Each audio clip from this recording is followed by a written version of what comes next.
Welcome back to Roots and Roasts, where expert plant care meets proven growing methods. Today is episode 4 in our Growing Method series, and we're breaking down one of the most sustainable, efficient, and mind-blowing ways to grow plants: aquaponics. This method lets you grow plants and raise fish in a single closed-loop system, where fish waste becomes fertilizer and plants purify the water. If you're passionate about food security, clean growing, or just love systems that work with nature instead of against it, you're about to learn something powerful. Let's start with the basics. What exactly is aquaponics, and how does it work? Aquaponics is a closed-loop growing method that combines aquaculture, raising fish, and hydroponics, growing plants without soil. Here's how it works.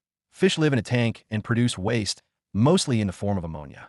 That waste-filled water is pumped into a grow bed. Beneficial bacteria break down the ammonia into nitrites and then into nitrates, a form of nitrogen that plants love. The plants take up these nutrients to grow, and in doing so, they filter and clean the water, which is then cycled back to the fish. It's all about biological teamwork, and when it runs well, it's one of the most efficient systems nature and science have ever co-designed. To build a functioning aquaponic system, you need to create a loop where water, fish, bacteria, and plants all support each other. Let's break down the core components and what each one actually does.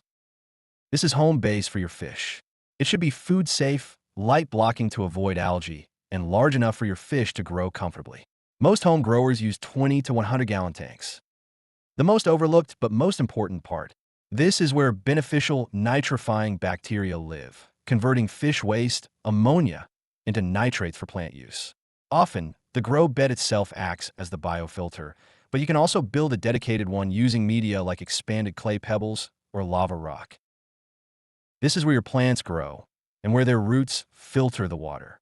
Choose a media bed, raft system, DWC, or vertical tower depending on space and budget.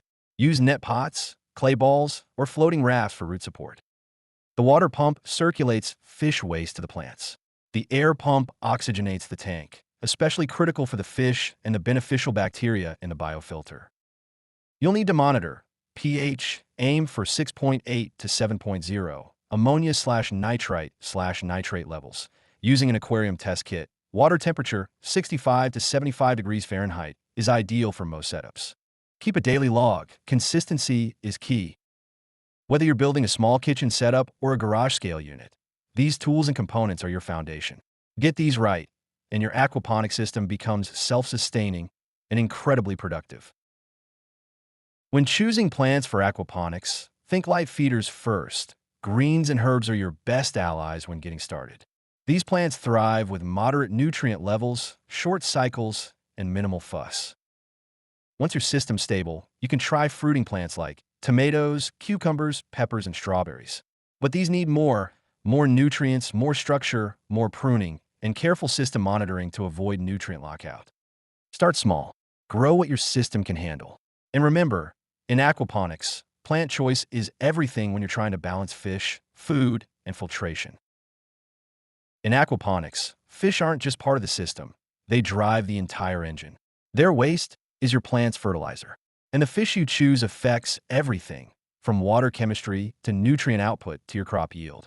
Here are the most proven fish species in aquaponics, tested across universities, home systems, and commercial farms. Tilapia, hardy, fast-growing, tolerant of temperature swings and pH shifts. Used in 75% plus of global aquaponic farms. Goldfish, affordable, ornamental, and extremely adaptable. Ideal for classroom and desktop aquaponic systems. Koi, beautiful, long-living, and produce consistent waste. Used in both food and ornamental setups. Catfish/trout, for more advanced setups, cooler temps, and specific oxygen needs, but high yield and edible. Keep this in mind. Your fish aren't just swimming around. They're the reason your plants grow. Feed them well, know their water needs, and protect them like they're your nutrient engine, because they are. Before you add plants, before you drop in fish, you have to cycle the system. Why?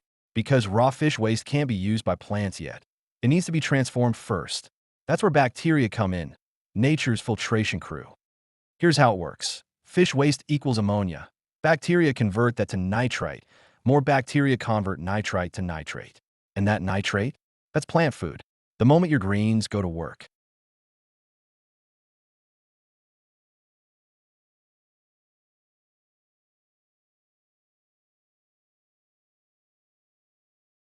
This is where most people quit because they rush it.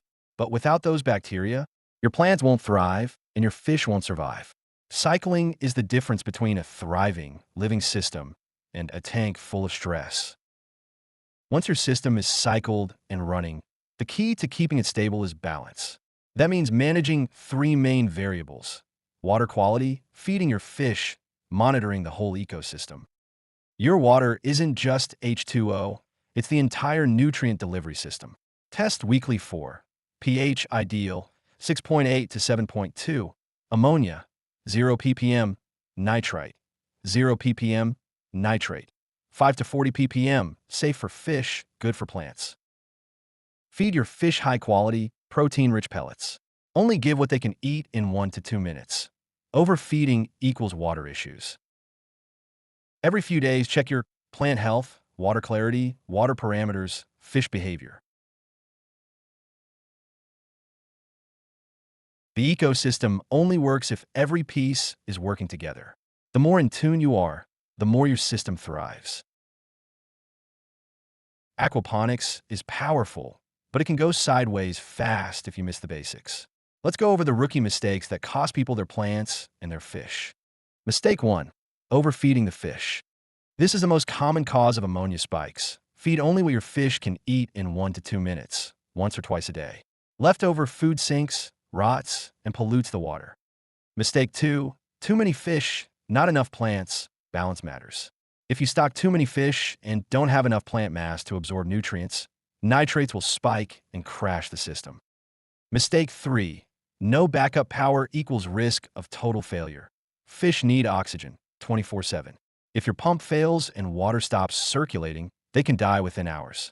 Invest in a battery backup or at least an air stone on USB power. Mistake 4. Skipping water tests. pH drift, nitrite spikes, or nitrate lockout won't show symptoms until it's too late. Test weekly and log the trends. Here's what we've learned from building systems that last and thrive. Take this with you. We call it free game from roots and roasts. Cycle your system before you add plants or fish. Rushing into stocking your tank will cost you. Let your biofilter mature.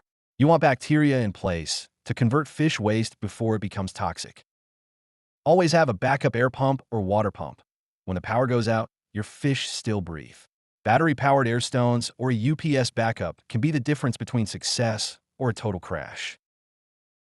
Shade outdoor tanks to prevent fish stress. If you're growing outdoors, your fish tank needs partial shade.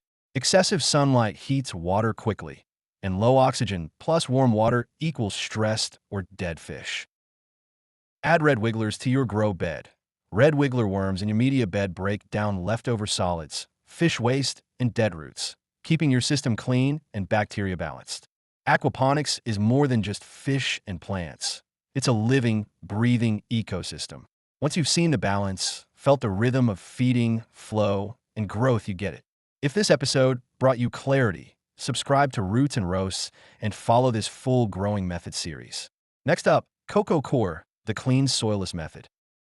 What's one thing you'll change in your grow setup today? Drop in the comments. We're here to grow with you, one method, one plant, one season at a time. Thanks for watching Roots and Roasts. See you in the next one.